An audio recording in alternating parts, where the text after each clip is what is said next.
Okay, so the latest in the Epstein case. We know that he died on Friday, of course, as you've heard.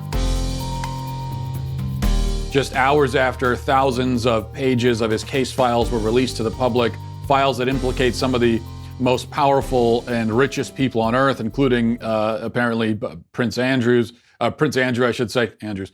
Prince Andrew has mentioned other famous rich people, not always by name, but hours after that, he's dead. And now we're being told by the prison in New York where he was kept that he was taken off of suicide watch a few weeks ago, even though apparently he allegedly tried to kill himself earlier last month.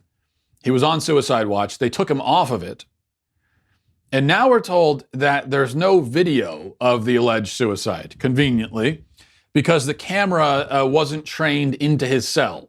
And we're told that his cellmate, who he did have a cellmate apparently, but his cellmate was transferred out of his cell hours before he died, before Epstein died.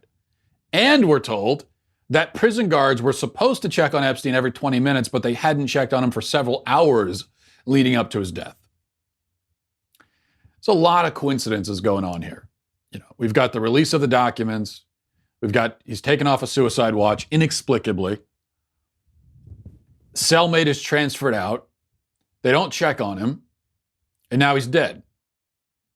And that's why, and look, I know that we're being lectured by the media not to engage in conspiracy theories. There's been a lot of that by the media saying, oh, it's irresponsible to talk about conspiracy theories. There is nothing crazy or irresponsible about wondering whether the official narrative is actually true. Especially because there really isn't an official narrative yet. I mean, we know that Epstein was a pimp to some of the most powerful people on the planet. We know that. Okay, it's not a theory. We know that. We know that those people, obviously, whoever his clientele consisted of, these are people who, by definition, were sex abusers and child rapists. And we also know that they probably didn't want to be exposed as such. And we know, we can assume anyway, that if you're willing to rape kids, if you're willing to fly around the world with a sex trafficker and molest and abuse and rape children all across the globe, you probably will have no moral compunctions about killing a witness. All I know is that a global sex trafficker with rich and powerful clients died in his cell under very mysterious circumstances. That's what I know. Was it a conspiracy? Well, it sure as hell could have been. Now, I will say this, though. Over the weekend, folks on the right spent their time blaming Bill Clinton and Hillary Clinton, the Clintons in general. There was hashtag Clinton body count was trending on Twitter. And then people on the left were blaming Trump and saying hashtag Trump body count. It was just this back and forth. I'll say right now that you don't have to be a fan of either of those people. I mean, if you don't have to be a Clinton fan, you don't have to be a Trump fan. From a purely nonpartisan perspective, I find it very difficult to believe that either of them had anything to do with this. And here's why. The Clintons are a joke now. So the people that's out, the Clintons are everywhere killing witnesses.